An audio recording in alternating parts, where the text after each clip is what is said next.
next song I'm going to teach you is actually a song in English. And even though I suppose Sean-nós would be very much associated with songs in the Irish language, when I sing a song in English, my style of singing doesn't change. So, it just goes to a different language, I suppose. And as I mentioned before, it is very much an oral tradition. And this song is a song that I learnt from my mother, who learnt it from her grandfather. So it's been in the family, I suppose, for a long time. And we're not sure where he learnt it from or who he learnt it from.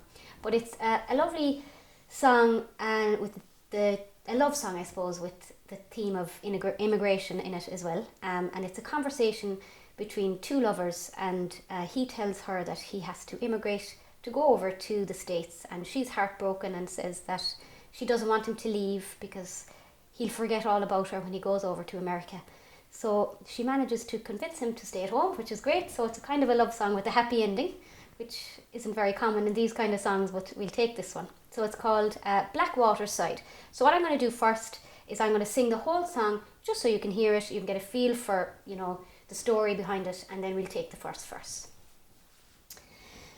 As I roved out one evening, so early as I strayed, it being the merry month of June, the birds sang on each shade.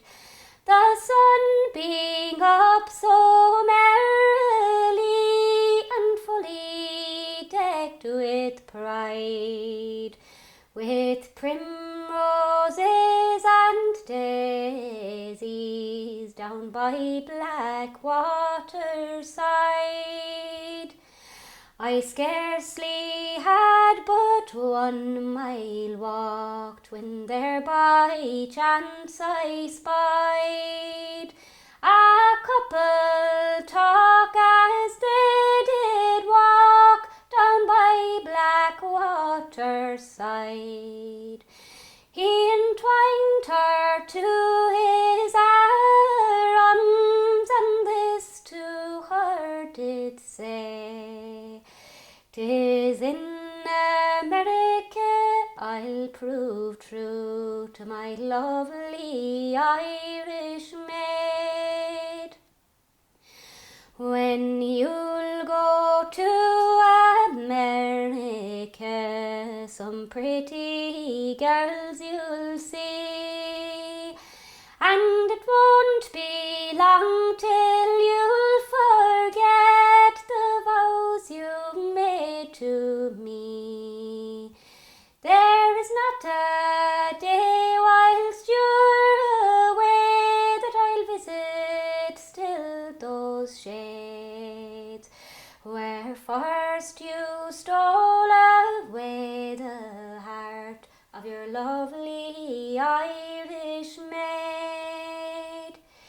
When I'll go to America, some pretty girls I'll see, but they must be very handsome to remind me, love, of thee.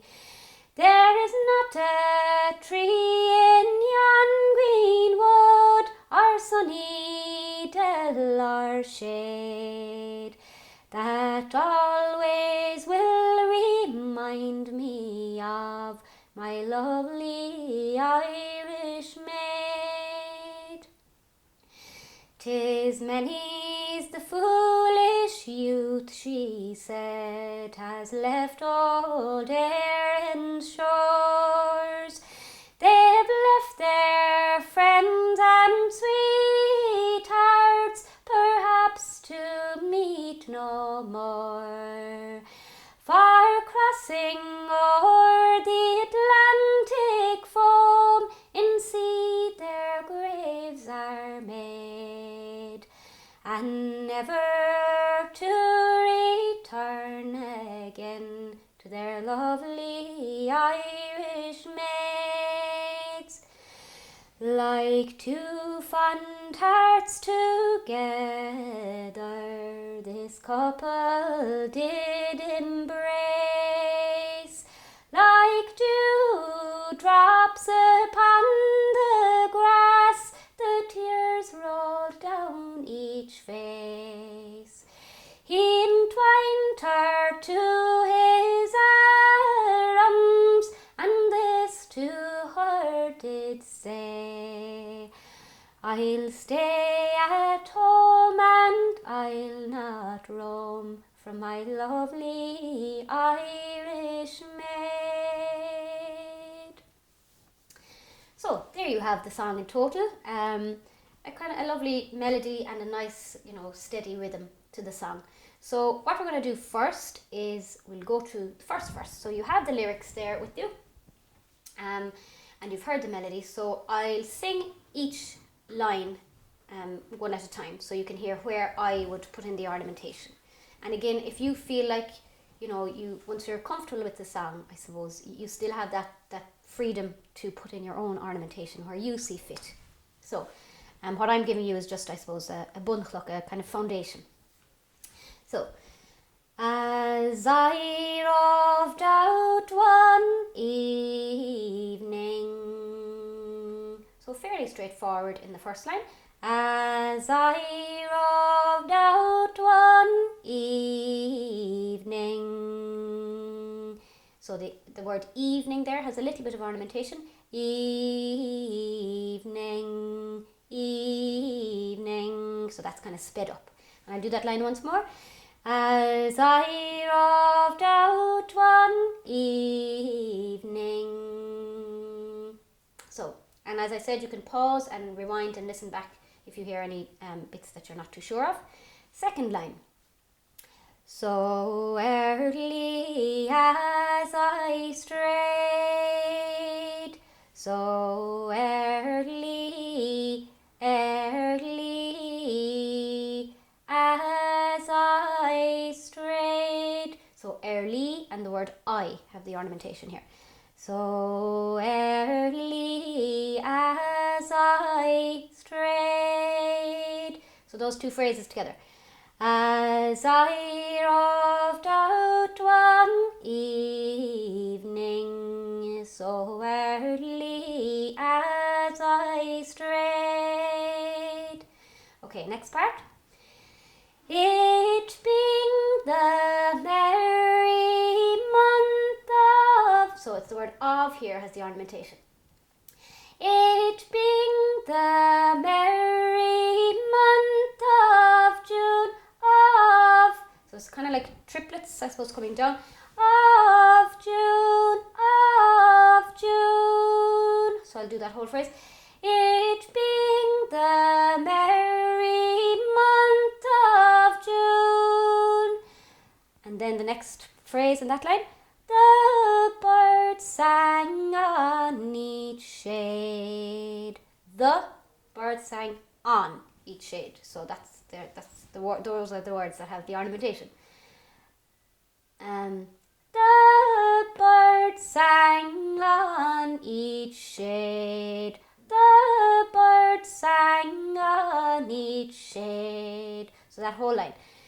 It being the merry month of June, the birds sang on each shade. And you notice I'm doing that whole line in one breath. Next line. The sun being up so merrily, merrily, merrily. The sun being up so merrily and fully decked with pride, and fully decked with pride, decked with pride, and fully decked with pride. So that whole phrase. The sun being up so merrily and fully decked with pride. And then the last line. With primroses and daisies, daisies, down by Blackwaterside, down by Blackwaterside. So that whole verse from the beginning. As I roved out one evening, so early as I strayed, it being the merry month of June, the birds sang on each shade. The sun being up so merrily and fully decked with pride, with primroses and daisies down by Blackwaterside. So there you have the first verse, and we'll continue on in the next lesson.